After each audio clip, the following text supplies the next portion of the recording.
Have you ever known anybody that every time you talk to them, they are constantly telling you about this great idea that they're working on, and every time you see them, it's either a new idea, maybe it's the same idea, but they're constantly talking about it. And maybe a year even goes by or 2 years goes by, they're still talking about it, but they're not doing anything with it. When I was growing up, my dad used to say there's doers and there's talkers, so always be a doer. If you say you're going to do something, figure it out and then start doing it. Too many people always talk about what they're going to do, but they never execute on any of it. Now, you don't want to just run off willy-nilly every time you get a little idea. What I typically say is, once you kind of come up with an idea, start writing some stuff down, marinate on it for a little bit. Don't rush into it, but once you start really figuring out the paths that you're going to take to get to that point, and it all starts to work itself out, and you decide to do something with it, then you need to execute, you need to start. And that leads into another one of Steve G's email questions that he sent in that we covered in a previous episode, but it runs into the question of, once you've decided on what you're going to do, where do you start? There's a lot of people that will just say, it doesn't matter, just start, which I would agree. You have to take action, you have to do something. But because you don't want to have analysis paralysis, which means you're sitting around trying to make absolutely everything perfect before you ever launch it, and you spend so much time thinking about it and dreaming about it, and everything's got to be just perfect that nothing ever gets done. So you have to execute and start taking action in order to get the ball rolling. But I do see that a lot of people make big mistakes right out of the gate. Now, we did talk previous episode about raising capital and taking out loans and getting a little bit too excited without a real business plan. So if you want to watch that episode, you can go back and find that. But in this talk, we're going to specifically talk about some good places to start and some other places that you should probably avoid. Good places to start are just getting the ball rolling on some social media pages. You don't have to have everything perfect, just get a little bit of a start. Even if you look at the Hunting for Your Life Instagram and Facebook pages, I didn't put a tremendous amount of time in it to get it started. It will develop itself as you use it. As you use it, you can develop it and start filling out all the other stuff. It doesn't have to be perfect for you to launch it. You may even think that maybe social media pages shouldn't really apply to you, or it's too much work, or I don't want to do that. Trust me, I would highly recommend doing it, because even if you have a local business, you're going to learn as we talk throughout these upcoming videos that even having a social media page is very important for even local businesses. So you're going to want to have that already started and the ball rolling. Aside from that, also a website. Again, you might think, man, I don't really need a website. I would start doing a little bit of research. I wouldn't dive right into necessarily creating this big, huge website.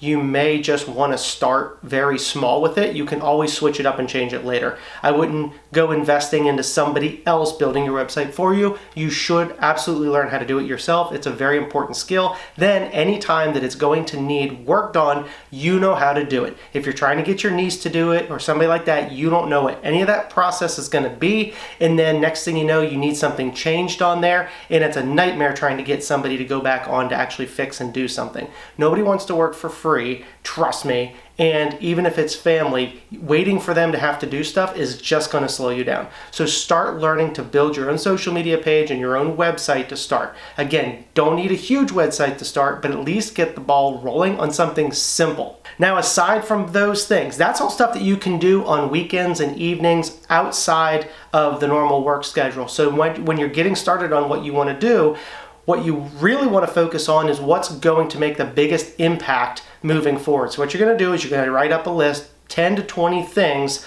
that need done to start this business. Write all of those down. Then I'm going to want you to pick the top 3 to 5 and put those in their own list. So then you're going to take those top 3 to 5 and you're going to put them in order, and you're going to look at them and say, which ones of these are going to make the biggest impact of my business? So it's not going to be stuff like, oh, I need to get t-shirts and all that other stuff. We don't have to mess with any of that stuff right now. What you need to do is start figuring out how to bring some money in. Once you start getting money in, then you can start investing back into the business, and it's likely not even going to be with t-shirts off the bat unless you need uniform t-shirts for a service business where you're in front of people. But here's where I see a lot of people make a huge mistake is they get very excited about the business, and I get it. It's a very exciting thing to start. What they'll do is they'll spend so much time designing a logo, and they'll spend a tremendous amount of time, days, all into, I need to get t-shirts, I need to get hats, I got business cards, I got a wrap for my truck, or I've got magnets to go on my truck. They get I got mugs made, all this kind of stuff. And then they have it all. And then they're like giving it to people and showing off. And then they're sitting around going, okay, I'm in business. Now what? And it's like, okay, why isn't everybody calling me? I made business cards and I handed them out. Why is nobody calling me? It's like, because all you did was you gave them a business card.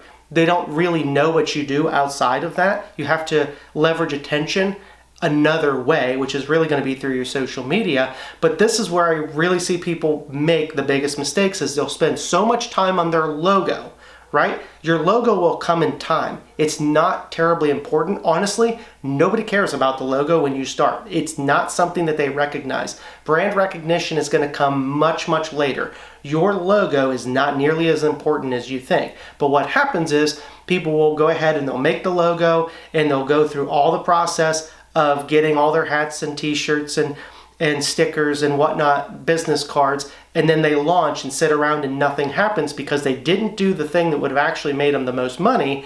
Then after a little while, they are like, you know what, this isn't working. My logo probably sucks. So then they spend another day designing a whole new logo and they're like, okay, I'm gonna change it up. Well, you know, my business name, it's not working. They're not buying from me, so I need to change my business name. Remember, all of this stuff takes a tremendous amount of time. So to get people's trust in order to do business with you, it takes time. But if you constantly are going around changing your logo, changing your name, moving things around like that, thinking that that's the magic pill that's going to get people to purchase from you, not only are you kind of confusing people, because if you were Steve's Lawn Care one day and next thing you know, you're Elite Lawn Care the next day, they have no idea who you are. So it's like, who's even cutting my grass? So whatever you kind of stick with, I'm not saying that you can't rebrand later. I did it. I started out as Gil's Primitive Archery. I still carry some of that brand.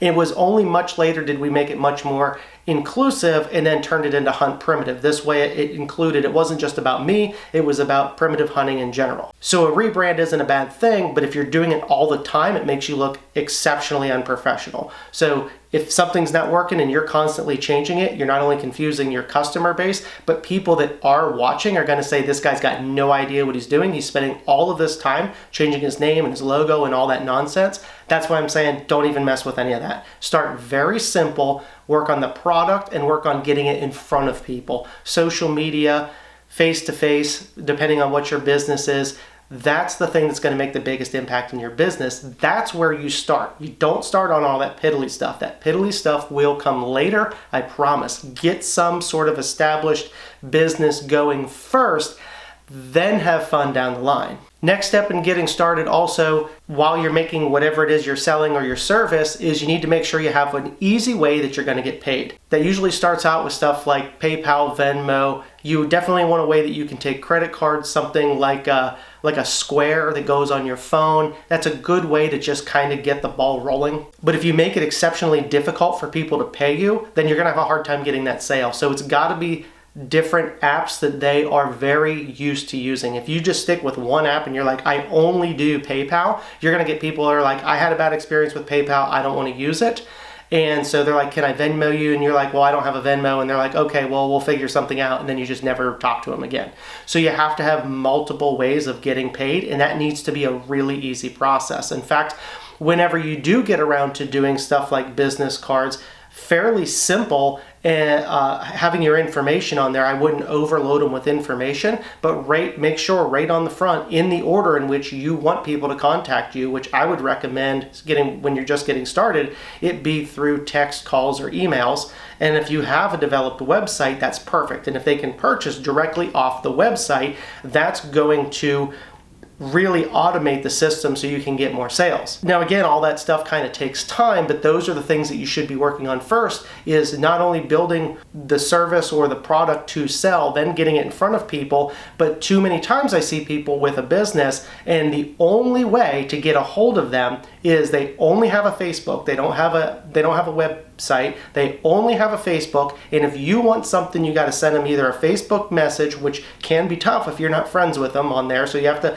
friend request them and wait for that, send them a message, otherwise it could go into the request folder, they may not see it, or they're going to be like, you have to call to place the order. And the problem is when you have to call to place the order, there's a lot of people that don't want to be on the phone. Now more than ever, there's people that are like, I don't want to pick up the phone and talk. So you have to have multiple ways that services the customer. Let's make it easy on them. Whatever, if they want to text, they can do that. Best thing to do, again, is to have a website set up with e-commerce that if somebody wants to buy it, it's already on the website. Now there's a lot to setting that stuff up. We'll be able to cover that in future episodes, but right now, again, get the important stuff going, different ways to pay, getting the word out social media wise, which again is going to take a little bit of time. Also word of mouth, do all the logo and prep stuff later, work on the product, get all that stuff in order, and take action on it immediately. And don't freak out when you don't get a sale in your first week or two.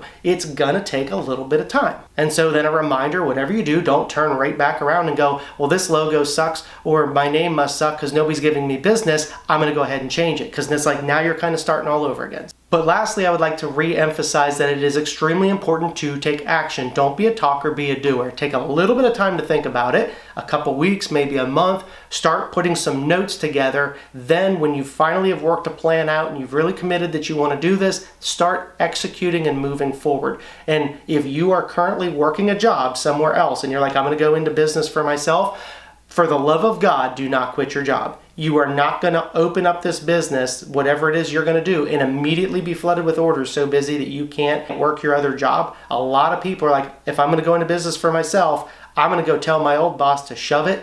Do not do that. You have no idea where you're going with this business yet. It's going to take time. I will eventually do an episode on telling you when is the right time for you to leave your job. So I hope you got value out of this. If you did, feel free to share it with somebody that it could also give them value. We'll catch you on the next episode.